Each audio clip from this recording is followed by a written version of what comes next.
Oi, pessoal, como vocês estão? Você que me ouve e me assiste pelo YouTube ou o Spotify, bom dia, boa tarde ou boa noite. Eu não sei qual horário que você vai ouvir esse podcast e vai ver, mas eu tô aqui muito feliz. É o nosso 9º episódio do podcast Quinto e Rebelo e é um prazerzão para a gente poder compartilhar histórias de pessoas que marcam a vida de outras pessoas e também empreendendo na sua área de conhecimento e faz a diferença. E hoje o meu convidado, eu ainda não vou mostrar quem é, vou deixar vocês na expectativa.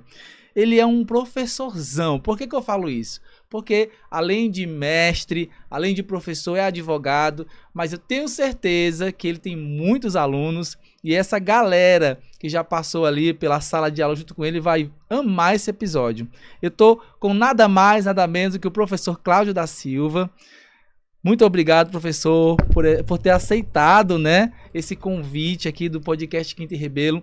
Para vocês que não conhecem ainda, que não sabem, o professor Cláudio, ele é nosso cliente, parceiro, amigo, torce pela Quinto e Rebelo desde lá de trás, desde né? O início, desde o início. Então, para mim, esse episódio tem assim um gostinho especial, né? Por essa nossa história juntos. Então, agradecer sua presença, professor. E eu quero começar, como a gente sempre fala aqui, do começo, né, professor? Quem é o professor Cláudio da Silva? Fala um pouco da tua história, da tua vida. Se apresenta aí para o nosso ouvinte, para o nosso espectador. Fique à vontade, professor. Ari, primeiro eu quero lhe agradecer pelo convite, né? É muito importante a gente conversar sobre essas coisas, apresentar determinados pontos de vista. Eu que fico agradecido de ter essa parceria com você, de ver um jovem tão talentoso. Nós começamos lá atrás e você foi crescendo profissionalmente, muito Obrigado. bacana. Mas quem é o professor Cláudio, né? Eu sou do interior do Rio, de uma cidade chamada Itaperuna, e que eu ingressei no Banco do Brasil muito jovem. Eu sempre fui uma pessoa muito boa de escola, né? Notas boas. E por notas de escola eu entrei no Banco do Brasil com 15 anos. E aquela época, em 1978, né, muita gente que está nos vendo nem nascido era ainda, né, nem pensava em nascer. Na minha cidade, era importante ter um emprego público. O Banco do Brasil naquela época pagava muito bem. Então o fato de eu ter entrado no Banco do Brasil fez um diferencial muito grande. O que aconteceu? Antes dos 17 anos eu passei no concurso interno. E aí quando deu 18 anos eu tomei posse, que eu já era empregada do Banco do Brasil. E eu queria estudar. O meu objetivo era fazer o curso de economia. Que o meu sonho era ser uma malinha 007 do passado, que era uma quadradinha, terno, gravata, hotel, avião, viagens, reuniões. O meu sonho era fazer isso. Então eu tomei posse do Banco do Brasil em 81, e no início do ano. Em junho eu fui transferido, eu pedi transferência para Niterói, que é uma cidade do Rio também, para fazer faculdade. E aí o que aconteceu? Eu não consegui conciliar o meu trabalho com a faculdade pública. Eu me inscrevi numa faculdade privada no Rio de Janeiro. Eu atravessava a ponte todo dia e era um inferno, não é? É a ponte Rio-Niterói? Rio-Niterói, Rio-Niterói. Aí eu consegui me transferir para o Rio, para trabalhar no Rio. Aí comecei a fazer faculdade. A faculdade de economia são 4 anos. Quando eu já estava no 2º ano, a minha família, que não tinha muitos recursos, o meu irmão passou para uma escola técnica, que era numa cidade a 110 quilômetros da minha cidade, chamada Campos Goytacazes. Aí eu abri mão da minha faculdade, mudei para essa cidade para auxiliá-lo a fazer o curso. Então eu aluguei um apartamento, resolvi casar também, não é? E nós morávamos tudo lá para meu irmão fazer o curso até ele terminar o curso dele. E fui trabalhar no Banco do Brasil, em Campos dos Goytacazes. Aí meu irmão terminou o curso, eu casei, tive minha filha, que é a Maiara, e eu queria crescer no banco. Me ofereceram uma vaga para ser um gerente de empresas em Itaocara, que ficava também a 100 quilômetros de Campos e a 110 quilômetros da minha cidade. E eu queria voltar a fazer faculdade. E dessa cidade, a 40 quilômetros, tinha uma instituição federal, que é a Universidade Federal Fluminense, um campus avançado, que tinha um curso de matemática. Eu falei, rapaz, eu fazer economia. Eu parei, vou fazer matemática. Vou fazer matemática, né? E aí me mudei para essa cidade e comecei a fazer o curso de matemática. Ok? Aí fui fazendo o curso. Quando eu estava com 2 anos terminando o curso de matemática, me ofereceram um cargo em Brasília de consultor interno. Aí isso era 1991. Ou eu ia, ou eu pedi essa oportunidade. E eu estava terminando a faculdade, não é? E eu falei com quem me convidou, olha, espera um pouquinho, em janeiro eu vou, que eu termine minha faculdade. Houve uma greve das instituições públicas. Parou tudo. Aí eu tive que escolher, eu terminava a faculdade, faltava uma prova, ou eu ia para Brasília. Aí eu optei ir para Brasília. E eu comecei aí uma jornada para terminar minha faculdade. Aí trabalhei em Brasília, fui consultor interno, gerente nacional de consultoria, eu tive uma equipe de 80 consultores na minha gestão. Atingi meu objetivo, que era a maletinha 007, o terno, a gravata, a reunião. Eu tive a oportunidade de conhecer o Brasil inteiro, todas as capitais, todas as cidades acima de 1 milhão de habitantes, todas as grandes cidades que o Banco do Brasil tinha negócio. Você tem ideia? Eu conheci na época do Oiapoque, eu estive no Oiapoque, a Porto Alegre. Nossa, professor. Sabe, eu rodei esse Brasil todinho. Aí teve uma semana que essa semana me fez desistir dessa carreira em Brasília. Por quê? Eu amanheci segunda em São Paulo, terça em Goiânia, quarta em Campo Grande, quinta em Cuiabá, sexta em Palmas. Sexta-feira, 3 horas da tarde, eu estava atravessando o Rio Tocantins numa balsa para ir para Gurupi. Nossa. Aí quando eu voltei, falei, não, agora chega.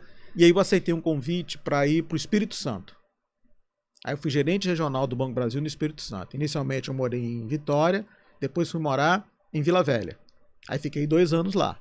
E aí me convidaram para um cargo maior em Brasília. Eu voltei para Brasília num cargo maior, também envolvido em questão de empresas, essa coisa toda, né? Uhum. Aí estava em Brasília e me convidaram aqui para vir para o Piauí para ser o superintendente interino. Quando o superintendente faltasse, eu ficaria no lugar dele. Eu era o gerente regional da área de grandes negócios e empresas, com essa possibilidade. Aí eu vim para o Piauí.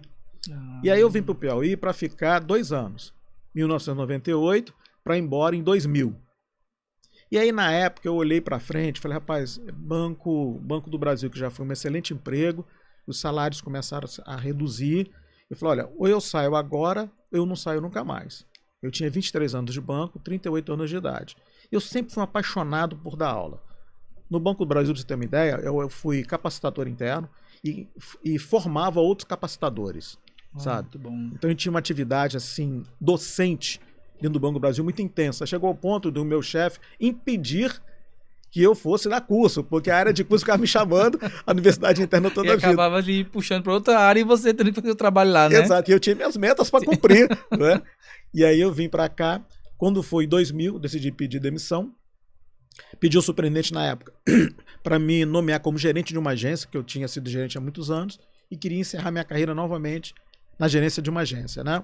Que os cargos executivos que eu tive sempre foram muito maiores que o cargo de gerente de uma agência. Aí eu fui para Piripiri, adoro aquela cidade. Piripiri. Né? Oi, galera de Piripiri. Manda um abraço aí para ele. O pessoal de Piripiri, eu tenho um carinho muito grande por aquela cidade. E aí eu fui para lá em agosto de 2000, e em agosto de 2001 entreguei a minha carta, um pedido de demissão ao Banco do Brasil. Aí me chamaram de quê na época? Isso que eu ia lhe perguntar, acho que chamar tudo louco, todos esses adjetivos assim, absurdos, né? Todo mundo acerta. Meu Deus, todo mundo professor. acerta. Aí falaram que eu ia morrer de fome no Piauí, que era muito difícil viver aqui. Aí eu comecei a dar as minhas aulas, né? Montei uma pequena empresa de consultoria financeira e fui tocando a vida, atendendo Sebrae Piauí, Sebrae Maranhão, empresas privadas. E a minha empresa, quer dizer, eu montei minha empresa em 2001, ela começou a crescer.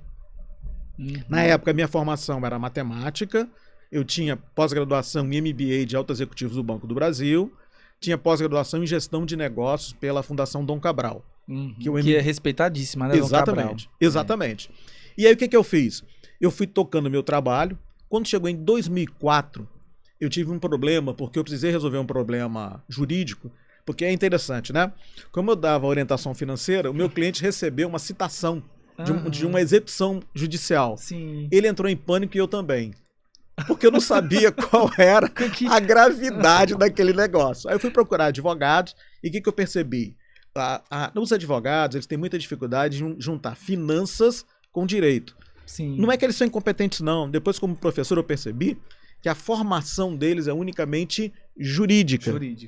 Quando juntam, eles têm muita dificuldade. Aí quando eu vi essa situação, eu falei, cara, eu vou fazer direito. Eu nunca tive afinidade nenhuma com a área de humana, sempre tive afinidade com a área de exatas. Só que você sabe que quem tem família tem boleto. Quem tem boleto tem que ter um ganho mensal para pagar o bendito dos boletos, né? Tem que correr atrás. Aí em 2004 eu fiz 3 concursos públicos para ter salário. Passei em primeiro lugar na Caixa Econômica, 5º lugar na Polícia Federal e 10º lugar na Agência Nacional do Petróleo. Eita, professor. E aí eu tentei entrar na Polícia Federal, né? Fiz aqueles exercícios todos. Meu amigo, para fazer a barra, Ah, É barra. é barra. É barra, né? Mas eu fiz duas. Consegui fazer as duas. E antes de tomar posse, eu fui lá conversar. E o escrivão, que tinha sido meu aluno, me disse que eu não podia ser professor. Aí eu desisti. Me chamaram de quê de novo? Louco. Exatamente. A palavra que eu mais ouvi na vida. Mas eu fico pensando, tipo assim, chegar nessa decisão de desistir de algo que você lutou tanto, claro que tinha um motivo fortíssimo, né? Sim, eu queria continuar. Eu dou aula não pelo dinheiro, eu dou aula pelo prazer. Aí eu falei que o dinheiro acaba sendo consequência. Não é? Uhum. E o que aconteceu? Eu entrei na Caixa Econômica. Aí eu fazia o curso de Direito de manhã, trabalhava na Caixa Econômica à tarde, dava aula nas faculdades à noite e dava aula para concurso nos finais de semana. Eita, trabalhava igual um louco. É. E aí os colegas ficavam me sacaneando. Deixou de ser superintendente do Banco do Brasil para ser peão na Caixa. Né? Pessoal. Aí o que aconteceu? Eu botei meu currículo internamente na Caixa. Com 6 meses de Caixa, um diretor me ligou. Olha, vi seu currículo aqui, estamos montando uma área na Caixa de negócios de mercado de capitais, com grandes corporações. Vimos que você tem experiência. Você toparia vir para Brasília? Falei, diretor, eu até topo, mas eu preciso saber a importância do cargo e o salário, que eu já morei aí, eu sei que não é fácil. Aí ele me mostrou o cargo, era um cargo muito alto, né? Na direção da Caixa, e o salário era muito bom. A Caixa, inclusive, pagava até meu aluguel. Olha só. Aí eu falei, diretor, eu vou. Aí eu saí de atendente da Caixa para executivo nacional da Caixa com 6 meses de Caixa. Rapaz, que história legal. E eu entrei no direito em 2005, no meio de 2005, entrei em fevereiro. Na metade de 2005, eu recebi o convite, aí pedi para segurar um pouquinho, ele segurou. Quando foi em novembro de 2005, eu fui para Brasília e levei o curso de Direito. Transferiu para lá? Transferi para lá. E aí o que aconteceu? Eu fiquei 2 anos estruturando uma área. Imagina você pegar uma área, Ari, que não tinha rotina, não tinha profissional, não tinha nada. Eu peguei uma área do zero. Meu Deus, que desafio, hein? Aí eu fui ver a importância das experiências que eu tive no Banco do Brasil. Sim. Que tudo me ajudou muito. Aí eu fui escrever rotina, treinar gente, montar negócio. Pra você ter uma ideia, as primeiras análises que eu fiz foi da empresa Gol, do Grupo Silvio Santos e da TAM. Só grupo Só pequenininho. Coisa pequena. Eu atendi empresas com faturamento acima de 150 milhões, projetos de mercado de capitais, que é IPO, debêntures, notas promissórias, né? Analisava grandes construtoras e também estados e municípios para ver se a Caixa ia deferir empréstimo ou não. Eu cheguei a negar o empréstimo para o metrô do Rio de Janeiro, para você ter uma ideia. Olha. E cheguei a autorizar o empréstimo de 3 bilhões para a Petrobras. Aí me perguntaram assim, olha, você tem medo de autorizar um empréstimo de 3 bilhões? Eu falei, eu não, nunca vou ter condição de pagar.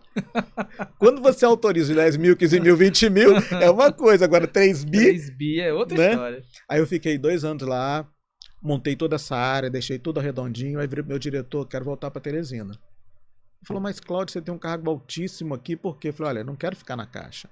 Eu quero terminar meu curso de Direito e vou sair da Caixa Econômica. Ele falou, quero ver. Eu falei, você vai ver. Aí eu falei, olha, me manda de volta para Teresina sem cargo nenhum. Aí ele me nomeou regional em Fortaleza, fazendo a mesma coisa, só que a nível de Nordeste. Uhum. Aí eu transferi o curso de Direito para Fortaleza, porque na época a SPQ era ligada ao grupo NIP. Sim. Então era o mesmo grupo. Uhum. Então os documentos, os históricos eram os mesmos. E aí eu fui para Fortaleza, né? Aí trabalhei 2 anos também na área lá, estruturando a área, atualizando e fazendo curso de Direito. Sim. Quando faltava 1 ano, diretor, quero voltar para Teresina. Novamente o pedido. E tudo ganhando menos, ainda tem essa, tudo ganhando menos, né? Ele falou, você não sossega não? Eu falei, não, pai, eu quero voltar para Teresina. Aí ele criou um cargo aqui de gerente regional de grandes negócios e eu vim para cá. Eu cheguei aqui em início de 2008, continuei fazendo meu curso de Direito com a turma que eu tinha começado.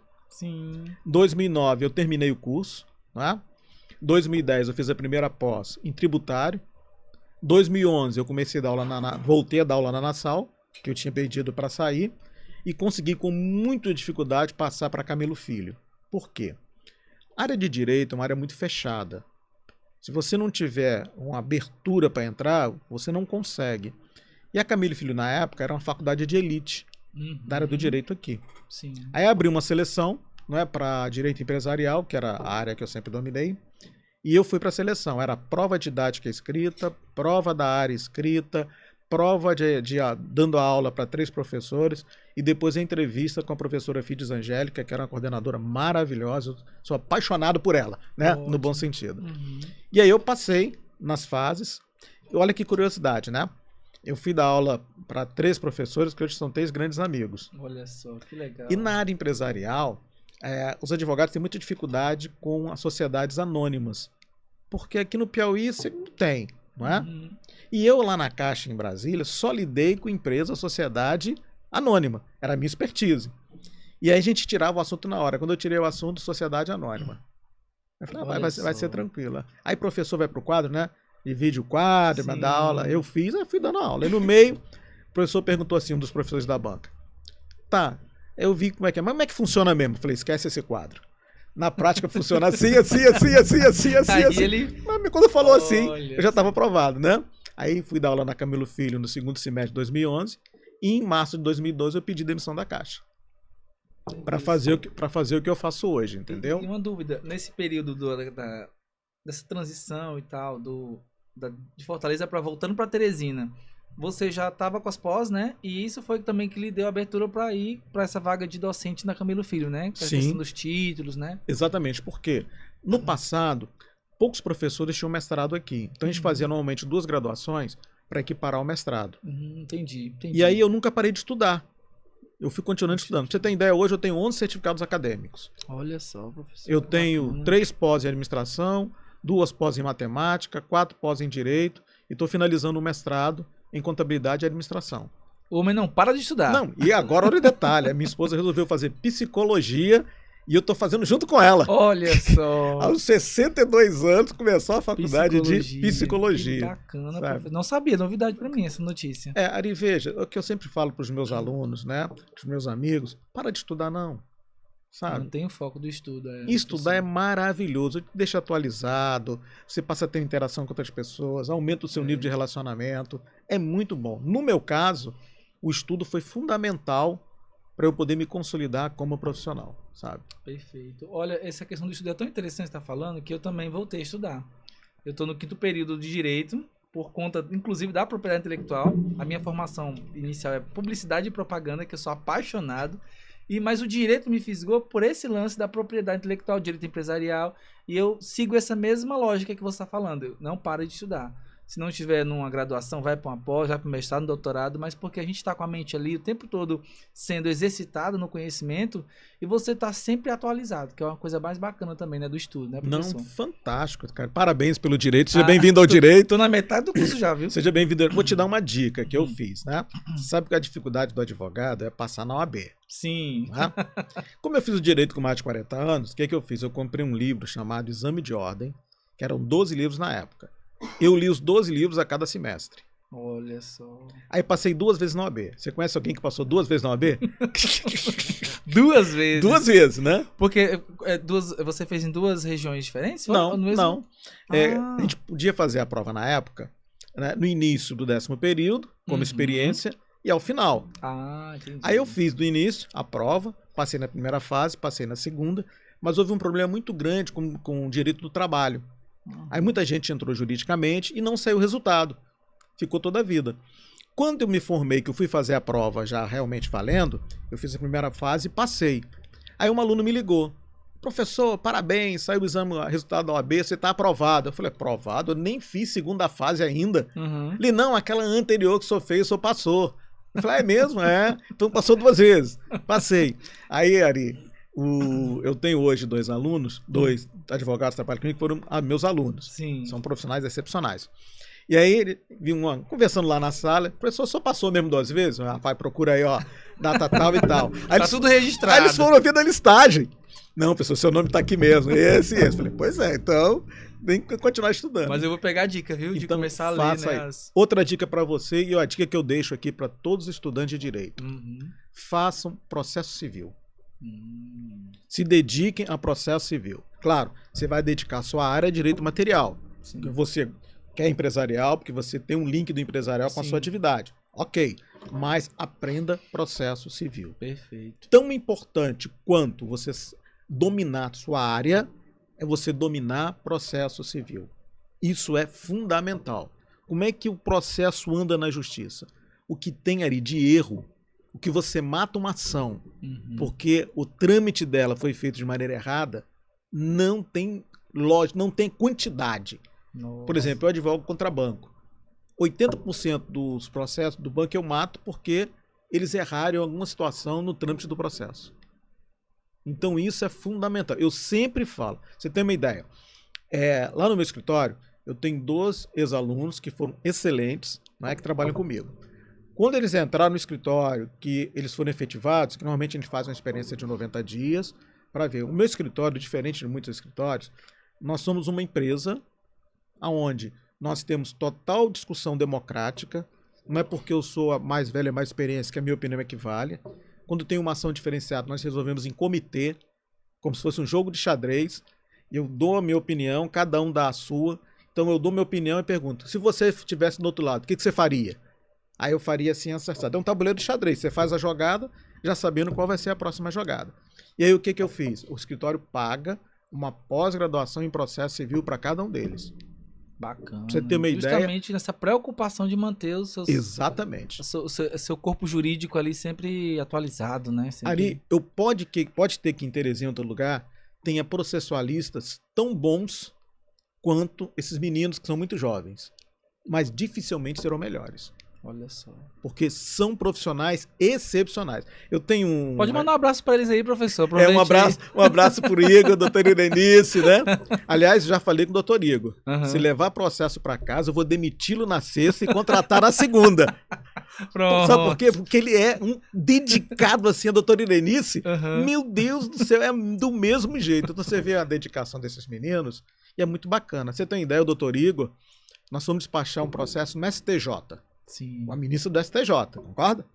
Normalmente os advogados mais experientes, vão estar assim com mais idade, querem ir lá conversar com a ministra e tal. Nós entramos 2 na sala, eu abri a discussão e falei, doutora, ministra, agora ele vai lhe explicar o que aconteceu. Imagine um advogado de 29 anos Sim. despachando com a ministra do STJ. Caramba, que experiência. Sabe? Então eu acho que essa facilidade, esse estímulo, isso faz muito bem. Eu sempre brinquei muito ali, é o seguinte...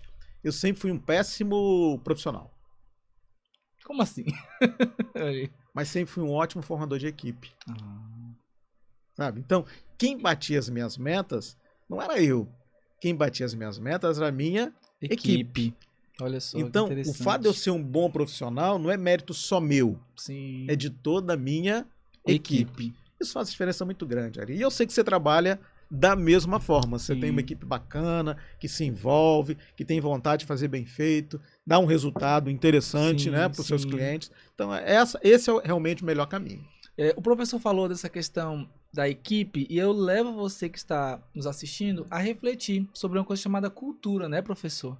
Se você emprega na sua empresa, no seu negócio, essa cultura, quando o dono não está, os funcionários vão fazer do mesmo jeito como se o dono estivesse. Então, eu acredito que você aplica isso, né, na sua equipe ali, no seu... Pelo fato de eu ter sido consultor interno do banco, eu trabalho muito com cultura organizacional, sabe? Tanto é que, por exemplo, eu tenho a minha sala, e eu tenho uma sala maior lá onde nós trabalhamos, ele é um condomínio de advogados. Quase todos somos professores, né? E aí todo mundo tem uma sala, eu tenho 2. E eu fico em uma e a equipe fica em outra. Aí perguntam, por que você fica numa sala isolada? Porque numa situação dessa, tem que ter alguém que representa o escritório. Sim. Então, eu represento o escritório, mas a sala não é minha. E tem outra sala que eles trabalham de maneira aberta. É uma mesa grande, onde todo mundo trabalha nessa mesa. Por quê? Que permite as discussões. Sim. E quando tem uma dúvida, imediatamente, fulano, o que você acha disso? Não, eu acho isso. Colaborativo ali, né? Tudo, O pensamento. Tudo. E tem que ser assim. Eu já tive estagiários que chegaram lá e a sua personalidade não se encaixava dentro dessa cultura.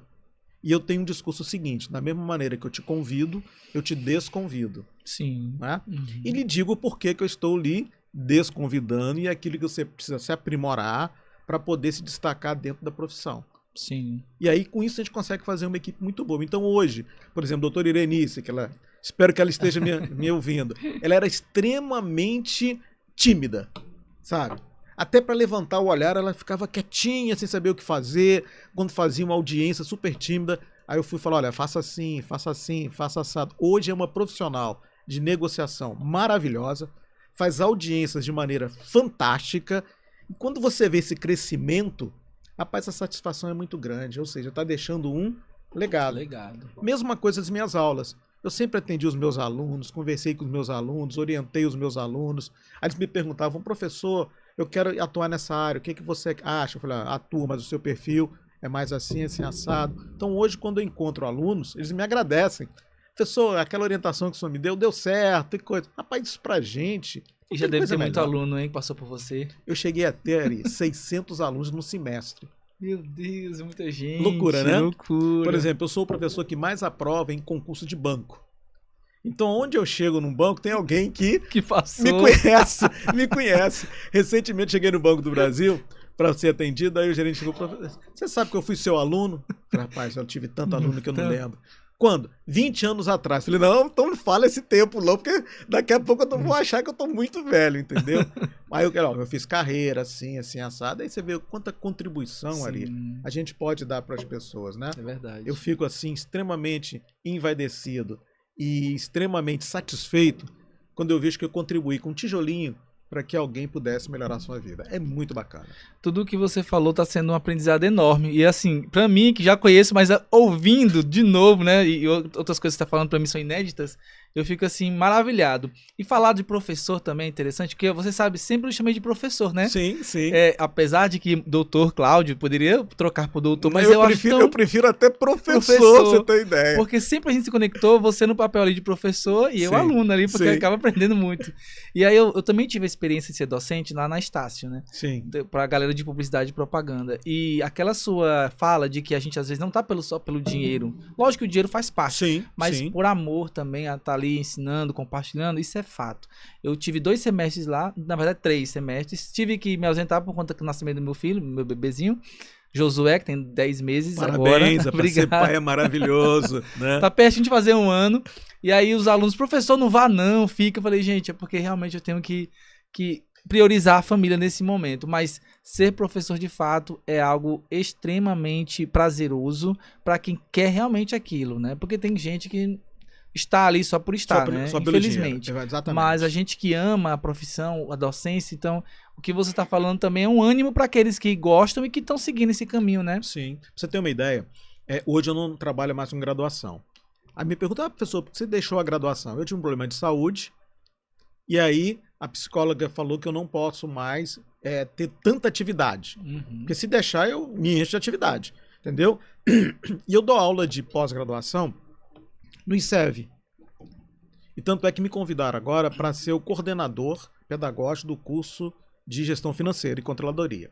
Mas teve um caso, Ari, que essa questão de a gente amar o que faz foi fantástico. Eu fui dar uma aula, aí uma aluna me questionou, dizendo que algumas pós-graduações eram muito mais teóricas do que prática.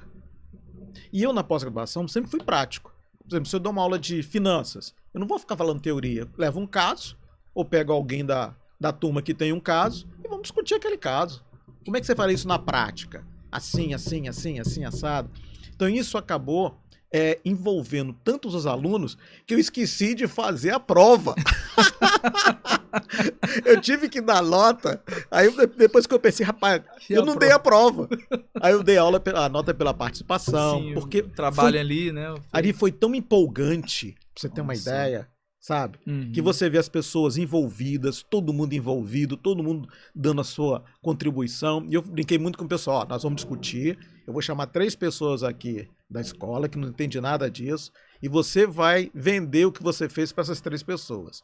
E elas que vão dar o teu feedback. Olha aí, rapaz, a nota, né? Foi muito legal, cara, muito legal. Então essa questão de fazer a questão que você ama é fantástico. É fantástico. Professor, fala um pouco para nós também dessa questão do direito, né? E das finanças. Como foi esse insight? Você deu um spoiler ali atrás, mas como foi que você parou e falou, eu vou seguir mais essa coisa da finança, porque tem pessoas que precisam do meu auxílio ali, da minha orientação. Conta pra gente como foi, como está sendo ainda, Sim. né, essa questão. Na realidade é o seguinte, Ari, como eu tenho muita experiência, sempre tive, trabalhando na área de empresa, o que aconteceu? Quando eu montei minha empresa de consultoria, eu comecei a orientar as empresas em projeto de investimento. E começou a aparecer muita gente para negociar débitos com os bancos. Porque as pessoas pegam o crédito e não conseguem aplicar o crédito de maneira regular, acaba devendo, que fatura no futuro não consegue pagar. E eu fui orientando essas pessoas. E aí o que eu percebi? Que é difícil para o advogado, você vai sentir isso no seu curso de direito, não que o curso esteja errado não, é que o curso é focado apenas no jurídico.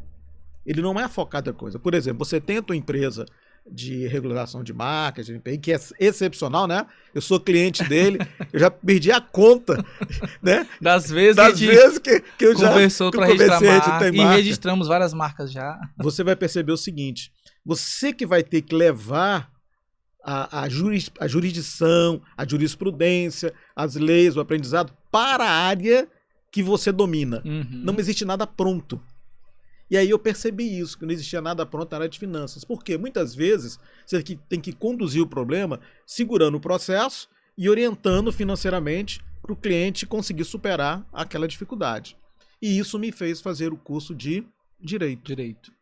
E aí, eu que não tinha nenhuma afinidade com humanas, acabei me apaixonando pelo direito.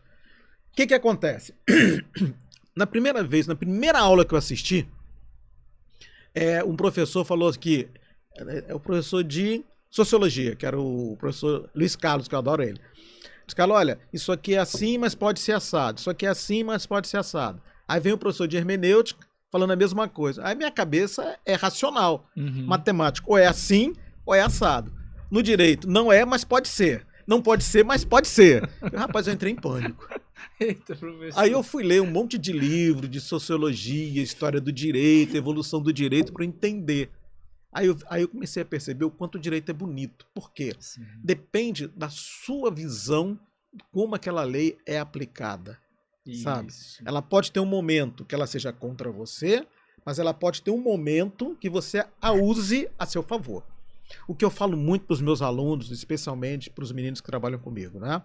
Que é o seguinte, direito é estratégia. Por quê? Você está no 5º ano, você vai ver. A grande vontade de um aluno, quando se forma e tem a OAB, é fazer a primeira petição. Sabe? Esse é a vontade dele. Não é a petição. É qual a estratégia que você desenvolveu e colocou na petição. Sabe? Por isso que eu falo com a minha equipe que é um jogo de xadrez. Sim. Aonde, quando você faz, você tem que saber já qual vai ser a jogada do outro lado. Quando você faz isso, você conduz, gerencia como é que aquele processo ele vai caminhar na justiça. Por isso que eu falo que todo estudante de direito tem que dar uma atenção especial a processo civil. Olha, sabe? A dica importantíssima, para você repetir isso mais de uma vez aqui no nosso podcast, né? Eu tenho falado para todo mundo, se você estuda direito, dê uma atenção a processo civil. Porque esse caminhar dele faz uma diferença muito grande. E aí sim, aí você vai escrever bem uma petição, não é? Dentro da estratégia que você quer, que aí o outro lado vai tomar uma iniciativa dentro da estratégia que você traçou, e aí você dá o checkmate do outro lado. Sim. Sabe? Então, isso faz uma diferença imensa. E aí você volta a essa discussão no meu escritório de cultura organizacional. Por quê? O nosso propósito lá não é fazer a petição. A petição é uma consequência da estratégia que nós montamos, porque o foco é resolver o problema do cliente. Então, para você que está fazendo direito e para os outros que estão nos ouvindo, participando, foquem nisso, sabe? É aí que está o grande segredo do direito. E a partir daí eu fiquei apaixonado pelo direito. Por quê? Pra gente montar essas estratégias, ver como é que funciona. Chega um cliente, eu tenho ou não que pedir falência da minha empresa?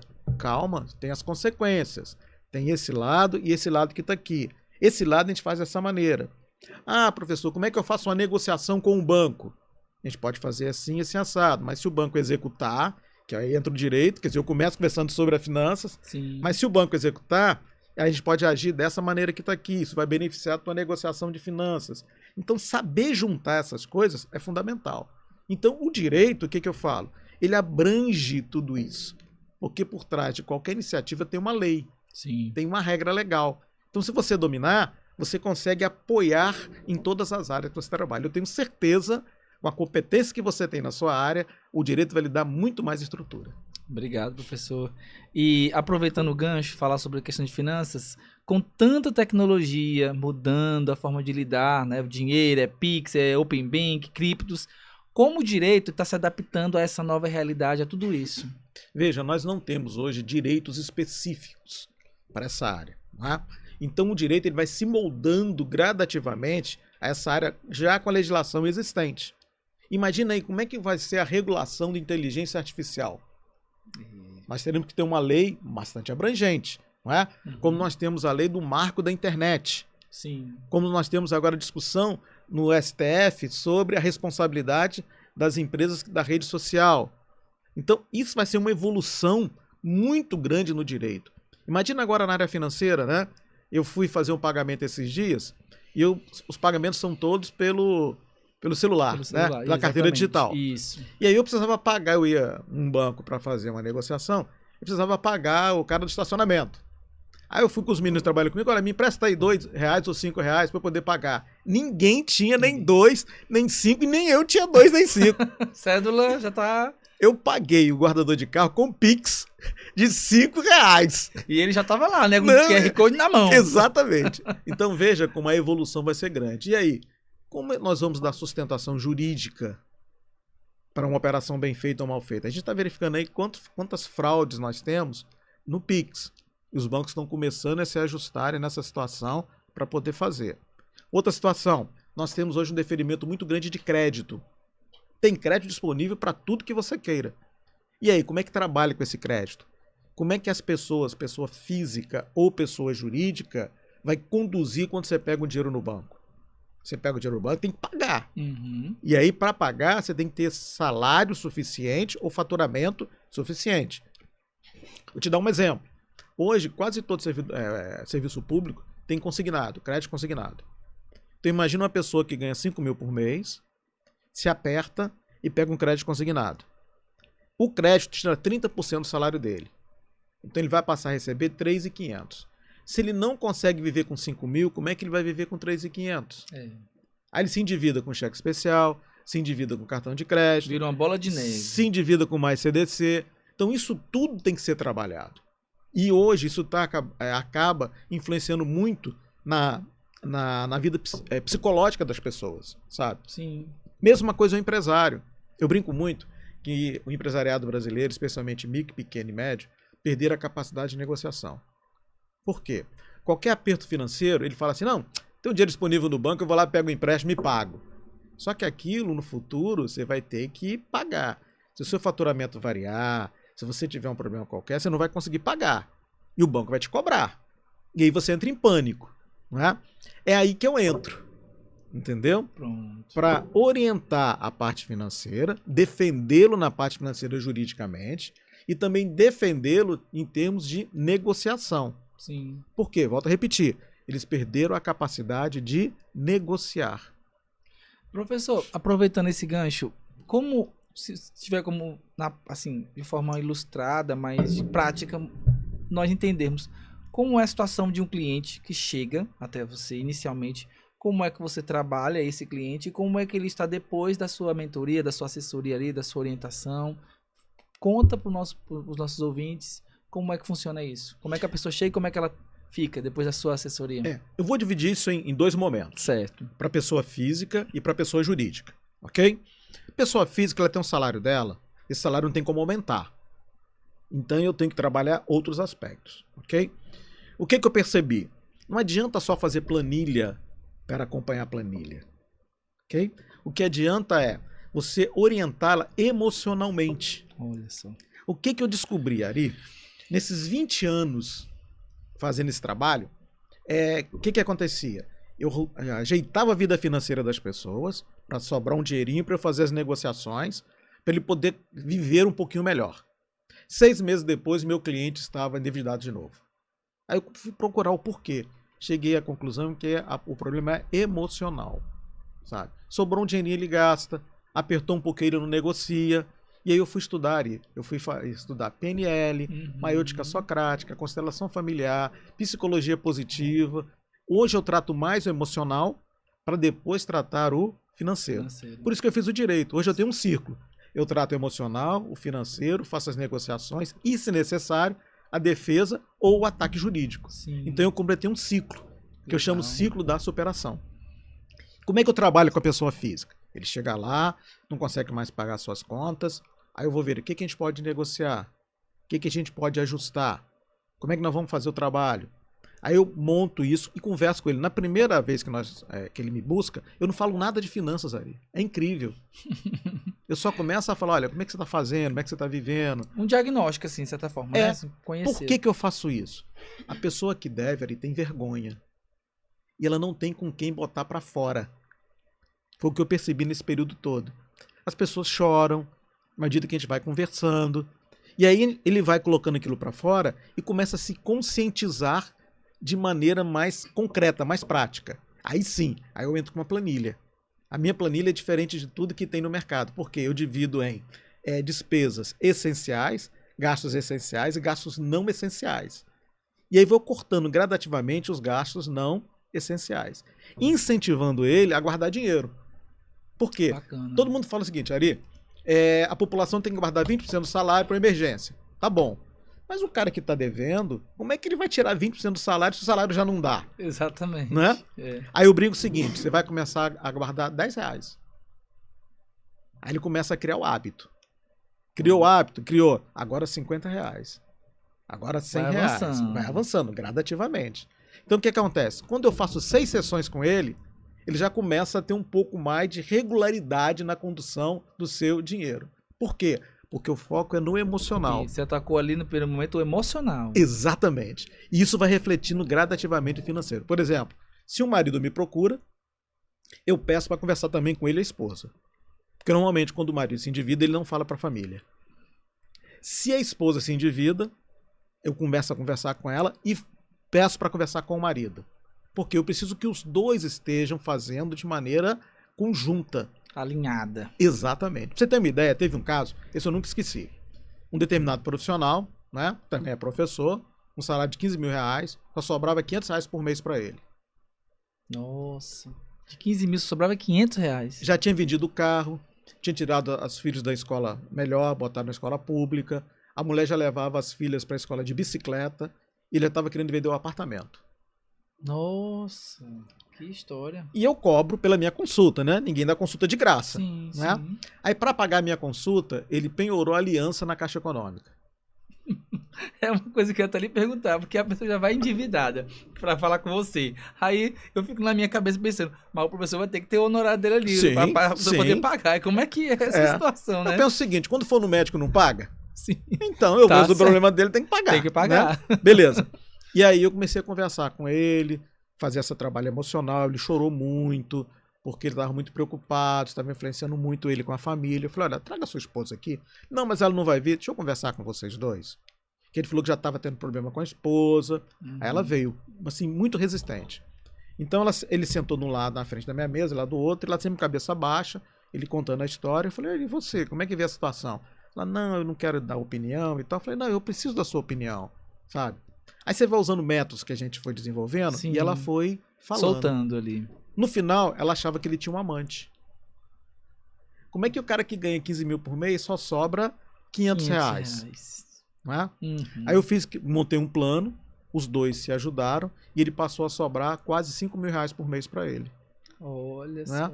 Aí quando ele me falou isso, eu devolvi a consulta para ele ir lá na caixa resgatar a aliança dele. Foi. A aliança tá aqui de volta. Exatamente, não te esqueci. Então esse trabalho com as pessoas físicas, ele é fundamental. E eu não vejo isso acontecer. Imagine você, Ari, um executivo, um gestor de uma empresa, um gestor público que esteja endividado. A produtividade dele vai embora. Porque quando a pessoa está endividada, Ari, ele acorda, dorme, caminha, trabalha pensando numa coisa chamada dívida. Sabe? A dívida acompanha ele pelo resto da vida. Então ele precisa colocar aquilo para fora, ele precisa expressar com alguém e ele fica com vergonha. Sim. Mesma coisa o empresário. Eu recebi um senhor de 70 anos. Né? Eu tenho histórias à vontade, Ari. Né? Muitas, né? Um senhor de 70 anos. E o meu escritório é assim, na frente da minha mesa tem 2 cadeiras e lá no fundo tem um sofazinho de 2 lugares. Ele chegou, me cumprimentou, sentou no sofá, baixou a cabeça nos joelhos e começou a falar. Eu não aguento mais, olha, é cobrança demais, isso tá me matando, a minha família tá assim. Eu deixei ele falar, 1h30 ele falando, Ari. Nossa. E eu quieto só ouvindo. Você só ouvindo. Só ouvindo. Quando ele terminou de falar, eu falei, senhor fulano, como é que o senhor se tornou esse empresário de sucesso que o senhor é? Como é que o senhor chegou nessa situação de empresário de sucesso? Aí ele levantou a cabeça. Como assim? Mas se o senhor chegar aqui, o senhor tem 70 anos. O senhor passou uma vida inteira fazendo alguma coisa. O senhor não montou aquela indústria que eu sabia? Montei. E o senhor tinha capacidade para montar a indústria de maneira fácil? Não. Eu comecei do zero. Tá. Sabe, aquilo foi aumentando a autoestima dele. Sim. E ele saiu do sofazinho, sentou na frente da minha mesa, sabe? Nós conversamos durante 3 horas e ele saiu de lá já querendo investir. Olha só. E aí a gente vê o quanto essa orientação é importante. E nós não temos hoje profissionais nessa orientação que junte o direito, que eu cheguei à conclusão, finanças e a psicologia. Sim. Por quê? Ele não quer um tratamento geral. Ele quer um tratamento focado nas finanças. E isso acaba, do jeito que se trabalha dessa forma, isso faz com que ele consiga superar as dificuldades. Então eu cheguei a uma conclusão qual? Com 6 sessões, as pessoas conseguem superar as suas angústias, os seus problemas, as suas diversidades, a sua vergonha e voltar com outra ótica e resolver os seus problemas. Isso faz uma diferença muito grande, sabe? E eu fico muito feliz. Eu brinco muito com o seguinte com os meus clientes. Você deixa a angústia aqui no meu escritório e vai tocar a vida. Olha aí. E dou uma meta. Sim. Qual é a meta que eu dou para a pessoa física? Ela vai ter que reduzir gradativamente aqueles gastos não essenciais para poder melhorar um pouquinho o salário e começar a guardar nem que seja R$10. E aquilo começa a ter resultado. Eu nunca vou esquecer que eu atendi uma senhora, ela estava separando do marido e não conseguia gerenciar os gastos dela, que era o marido que gerenciava. Aí eu fui ensiná-la como fazer isso. E aí nos gastos não essenciais eu botei o salão de beleza. Ela brigou comigo. Falou, não, salão de beleza é gasto essencial. Né? Mulher logo também, né? Exato. É mais vaidosa. Exato. Né? E o empresário, eu dou uma meta para ele de aumento de faturamento. Porque, Ari, veja, você é um empresário da área de publicidade, ok? Qual é o seu foco? Qual é o seu foco? Me diga. Meu foco hoje é satisfazer o meu cliente, mas lógico fazer com que a minha empresa cresça, né? Exatamente. Tenha mais clientes, mais vendas. Exatamente. Mais faturamento. Se você tiver algo que te tire do foco, isso te atrapalha ou te ajuda? Me atrapalha totalmente. O que a dívida faz? Tira o empresário do foco. Exatamente. E aí, quando eu oriento ele e falo com ele o seguinte, olha, a tua angústia fica no meu escritório. Você não vai negociar mais nada, tudo é comigo. E ainda tem uns escritórios hoje de cobrança que liga 24 horas por dia para as pessoas. Eu falo, não, essas negociações agora é comigo, boto no contrato. Sim. Se ele negociar, eu não atendo mais. Eu deixo isso muito claro. E você vai ter que aumentar o teu faturamento em 10% ao semestre. Ele vira para mim, professor, como é que eu faço isso? Te vira. Você vai focar na sua área. Eu não quero mais você preocupado com dívida. A dívida eu cuido. Ari, a gente tem sucessos assim, cara, eu até me emociona às vezes, porque o cara chega lá chorando, desesperado, angustiado, e você vê ele depois, todo empolgado, atingindo as metas, superando o faturamento, focando no seu negócio. Cara, é fantástico. Eu acho, professor, se eu falando assim, eu fico pensando, porque eu imagino, né, assim, tem pessoas que chegam lá deprimidíssimas, né, já num estágio de que não quer mais nem viver, talvez, assim, tanta dívida. E aí você vai, traz a sua experiência com a sua solução e renova as forças e o desejo de viver daquela pessoa, né? Eu já consegui impedir 6 suicídios. Olha só. Teve um caso que eu tive que chamar a família, não deixar sair do meu escritório, chamar a família, segurar a pessoa lá para a família vir e acolher e não deixar essa pessoa sozinha. Você tem uma ideia da gravidade que é essa situação. E uma coisa interessante, Ari, que é importante que as pessoas saibam. Muita gente fala assim para mim, eu tenho vergonha porque o meu pai sempre foi muito certinho e ele não tinha dívida, não tinha nada. Claro, eu sou de uma geração em que eu vi a evolução financeira de sair do manual para o tecnológico. O avô da gente tinha pouca dívida porque não tinha oferta de crédito. Ele não tinha cartão de crédito, ele não tinha cheque especial, ele não tinha CDC oferecendo, ele não tinha nada. Quem mais devia nessa época, e eu venho de banco desde essa época, era o produtor rural. porque tinha dinheiro disponível para o produtor rural. Aí você vê que a vida foi caminhando. Para comprar um carro, Ari, na década de 80, você tinha que pegar uma nota promissória do banco e o prazo máximo para pagar era 6 meses. Caramba, Pra você ter uma professor. ideia. Uhum. Hoje você compra carro financiado aí, não sei quantos meses, sabe? Então, essa facilidade do crédito fez com que a população se endividasse. Então, não é vergonha, se você é um menino hoje de 30 anos, não é vergonha você se endividar. Por quê?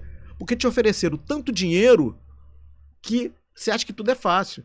Se o teu pai ou o teu avô tivesse oferecido a mesma coisa, eu tenho certeza absoluta que eles tinham pego esse dinheiro para fazer os seus investimentos. Uhum. Então essa questão de eu ficar com vergonha que a minha família no passado não fez isso, não tem que ter vergonha.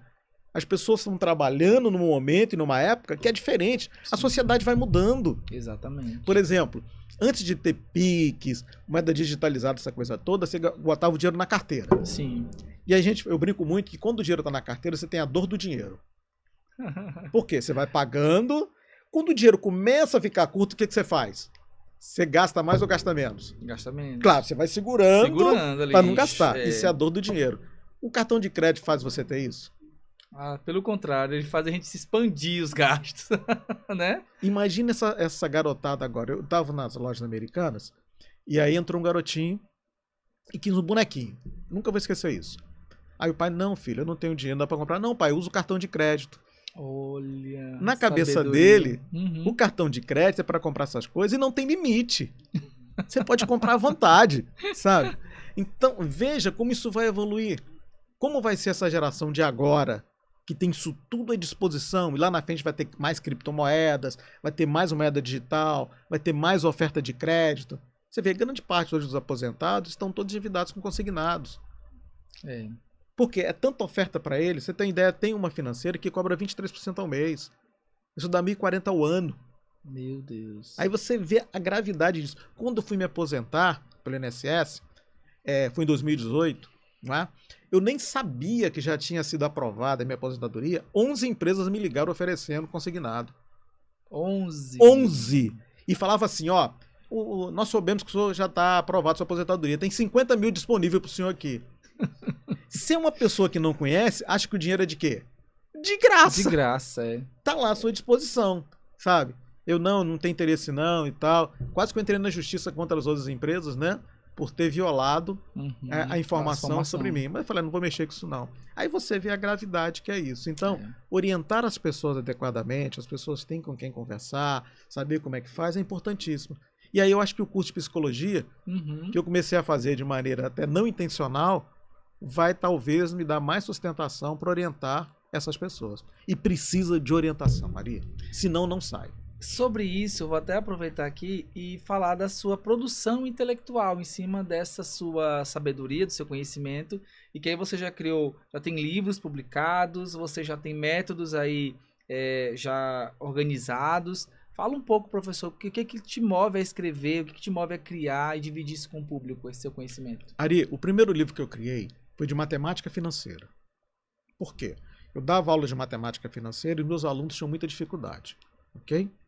E aí eu fui conduzindo isso de maneira muito leve. Aí eu criei o James. Quem foi o meu aluno nunca esquece o James. James. O que é James? É o mordomo que te entrega de graça. Entendeu?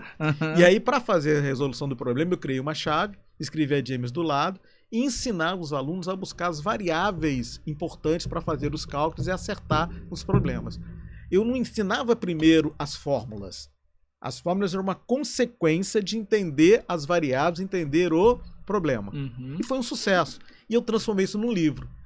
Então, legal. na época, todo mundo adorava esse livro. Como é o nome do livro, professor? É Matemática Financeira Aplicada à Economia, Administração e Contábeis. Está disponível à venda? Não, não está mais. Não tá mais. Ele realmente exauriu e eu não fiz uma terceira edição. Eu fiz a primeira, fiz a segunda e não fiz a terceira. Então aí ó, fica a dica aí, né, pessoal? Pedir pro professor lançar aí uma edição atualizada, acredito, né?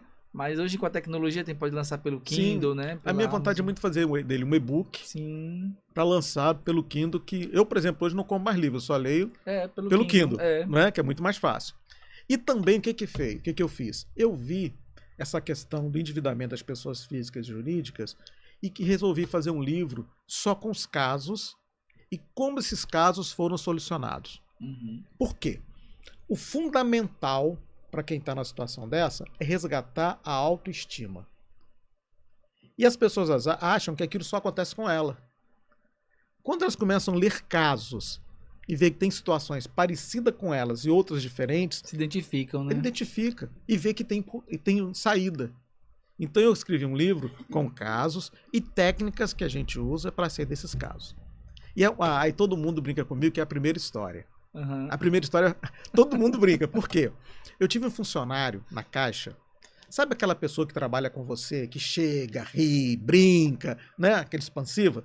Ele recebia um telefonema e ficava triste. E eu sempre fui a pessoa de formar boas equipes, tá ligado com a equipe, ter uma boa cultura organizacional. Aí eu falei, Paulo Henrique, o que tá acontecendo? Nunca esqueci o nome dele. Ele falou, não, Cláudio, é assim, assado. Cara, antes de ser teu chefe, eu sou teu amigo. O que tá acontecendo? Aí ele me contou. Antes de entrar na Caixa, a mulher dele teve câncer e ele pegou 100 mil emprestado ao Banco do Brasil e não conseguiu pagar.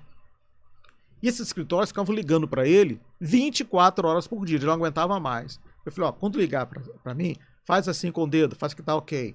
Por quê? Faça para mim, pô, só me indique, tá bom. Aí ligaram para ele, Cláudio, tô me ligando, o que eu faço? Oferece 100 reais. Ele, Cláudio, é 100 mil. Cara, oferece 100 reais. Você só tem duas respostas, sim ou não. O não você já tem. Sim. Aí baixaram para 20 mil. Olha aí. Aí eu te pergunto, imagina um cara que vende tudo que tem para pagar os 100 mil. Aí ele virou para mim, Cláudio, 20 mil. Eu falei, você tem 20 mil? Tem não, então deixa pra lá. O cara não tem dinheiro, vai pagar o quê? Exatamente. Nessa brincadeira, Ari, o que eu falei com ele? Você vai oferecendo de 100 em 100. Sim. Até chegar num ponto que você possa, que eles fechem e você possa pagar dentro da sua capacidade. Tá bom. 10 parcelas de 500, Ari. Olha só. Como é que o cara deve 100 mil e paga 5 mil dividido em 10 parcelas de 500? Por que eu digo isso? Tem que negociar. A sociedade, Ari, tem que aprender a negociar. Não é baixar a cabeça, não é vir em banco pegar dinheiro, sabe? Uhum. É chegar a impor sua condição. Agora, acordo feito, acordo cumprido. E outra, esse negócio, não, eu vou fazer que eu acho que dá. Acho não paga a conta. Ou dá ou não dá para pagar. Então não adianta fazer esse tipo de coisa, sabe? E aí esse livro tem essas histórias. Estou fazendo agora a segunda edição, que ele vai ter 40 histórias. Que legal, professor. Sabe? Qual é o nome desse livro? Já foi lançado alguma vez? Vai ser lançado ainda? Não, o livro chama Endividamento Crítico. Certo. Como solucionar. Né? Uhum. E agora eu vou fazer esse lançamento, talvez no final do ano, eu já esteja fazendo o lançamento, que eu quero fazer por e-book, direitinho. Sim. E tal, né? Uhum. Para poder, eu tenho certeza que vai ajudar muita gente a reconhecer que ele não está sozinho e que ele pode ter apoio. Né? Com certeza, professor. E aí o que eu observei?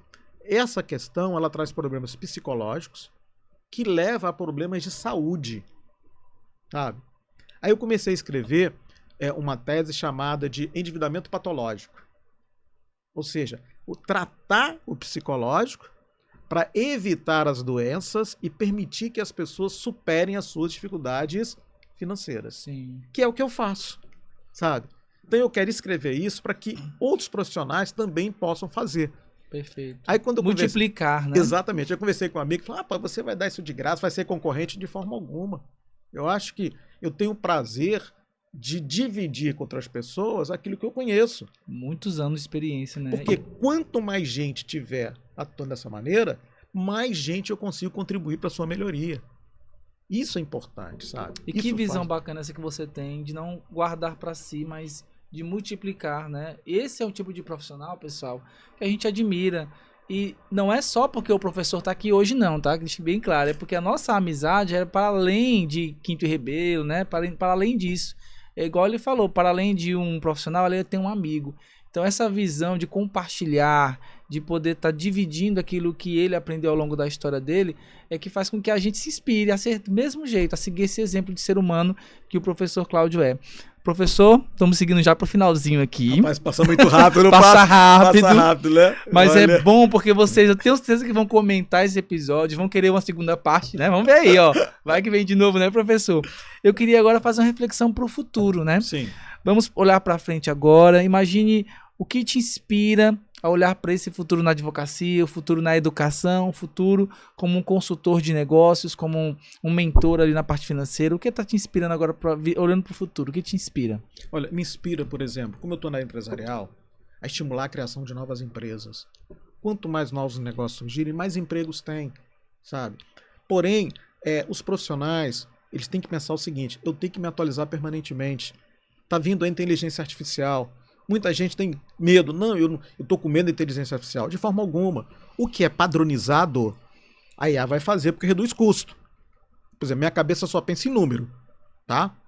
Agora, tem trabalhos que você precisa olhar no olho. Tem trabalhos que você precisa conversar. Mas, como a IA, ela age tecnicamente, as pessoas também vão ter que agir tecnicamente. Então, a exigência de conhecimento, de atualização, ela vai ser maior. Então, você como jovem que faz direito, os demais jovens que fazem o seu curso, vão ter que estudar, não vai ter mais espaço para quem não tem o conhecimento especializado, tá? Isso é a primeira coisa. Sim. Na docência, o professor hoje, ele vai ser muito mais um orientador do que aquele professor que eu fui no passado, de pegar o livro, fazer ler o livro, estudar. Por quê? Eu falo que o conhecimento é democrático. Você entra na internet hoje, você tem informação de tudo quanto é jeito. Uhum. A grande sacada vai saber você garimpar na internet aquilo que você pode confiar, aquilo que você não pode. E voltar a ler, sabe? Por exemplo, eu tinha eu não tinha afinidade com leitura digital. Sim. Sabe? Hoje eu olho para minha estante lá em casa, eu tenho 3.000 livros. O que eu vou fazer com aqueles livros? Aí eu resolvi agora só ler digitalmente. Ganhei um Kindle da minha filha. Legal. E eu baixo os livros e eu vou ler por ali, sabe? Por quê? Porque o futuro vai ser esse. Então, os profissionais, eles vão ter que caminhar de acordo com a era digital. Sim. Você não vai poder parar. Um minuto que você pare, você está fora. Porque a agilidade, a velocidade vai ser muito grande. Tanto na área docente, quanto na área profissional. E o docente é interessante. Eu estou fazendo agora com psicologia. O que eu percebo? Os professores eles já têm a regra das grandes faculdades, que eles ensinam conforme aquelas regras, ou as aulas são misturadas, são híbridas, né? Aí você vai ter que aprender a estudar, não pode ter preguiça mais, vai ter que ler e participar dos dois lados. Exatamente. Vamos lá para palavras de ouro que eu quero que você deixe aí, que vão ser vão definir, né, a forma de pensar das pessoas. Que fale 3 palavras que eu acredito, que nós acreditamos que vão definir o seu propósito, o propósito, né, de quem está nos assistindo, de quem está nos ouvindo, enfim, que você possa dar de dicas, 3 palavras que podem nortear a vida dessa pessoa. Relacionamentos concretos com outras pessoas, conhecimento permanente, isso é importantíssimo, e avançar com a tecnologia. Muito bom. Sabe? É isso que vai permitir as pessoas se consolidarem no futuro. Professor, e eu vou quebrar aqui o protocolo, porque eu sei que também esse episódio é uma oportunidade até de você olhar para sua família, né? E eu queria que você mandasse um abraço para sua família, pode até olhar para a câmera, para seus filhos, para sua esposa. Fica à vontade também para mandar um recado para eles, sua família. Na realidade eu quero agradecê-los. Por quê? Se eu tenho o que eu tenho hoje, o conhecimento, a experiência, eu devo à minha esposa e aos meus filhos. Imagina que Teresina foi a 14ª cidade que eu morei em 23 anos de banco. Então os meus filhos tiveram que se adaptar a novas escolas, a minha esposa teve que mudar esse tempo todo, refazer móveis, refazer equipamentos de casa, sabe? Então esse apoio da família foi fundamental. Então eu aproveito para agradecer, um beijão para a Rita, para o Cássio e para a Mayara, que sem a colaboração e o apoio deles eu não teria chegado aonde eu cheguei. Olha só, que homenagem. A gente sempre faz questão do convidado também ter esse link com a família, até porque é a base, né, professor? Eu tive o prazer de trabalhar ao lado ali do Cássio, nós dividimos o escritório juntos, né? A Mayara, eu fui cliente dela na época do Portal de Seu, né? Sim, do Portal de Seu. Então, para você ver como a nossa vida se conecta com as pessoas, né? E hoje estamos aqui, nós dois nessa mesa, com esse podcast. Deixa eu só contar. Você sabe por que surgiu o Portal de Seu? Não sei, pode comentar aí com a gente. O Portal de Seu foi um projeto de TCC que um aluno fez na faculdade. E aí a Mayara, ela tinha um namorado na época, e pra gente, eu e o pai do namorado dela, para que eles tivessem um negócio para atuarem, nós montamos o Portal de SEO Portal de SEO. baseado no projeto que o meu aluno fez. Sim, olha Entendeu? só, da academia para o mercado. Exatamente. E aí ele passou a funcionar. Por que eu digo isso? Acreditem na sua potencialidade, sabe? Invistam. Eu vejo muito aluno que tem vontade de seguir alguma coisa e não consegue. O erro e o acerto faz parte do negócio. Exatamente. E não pode ver o erro como uma vítima. Você tem que ver o erro como uma experiência para aprendizado para o futuro. É aí que está o seu sucesso.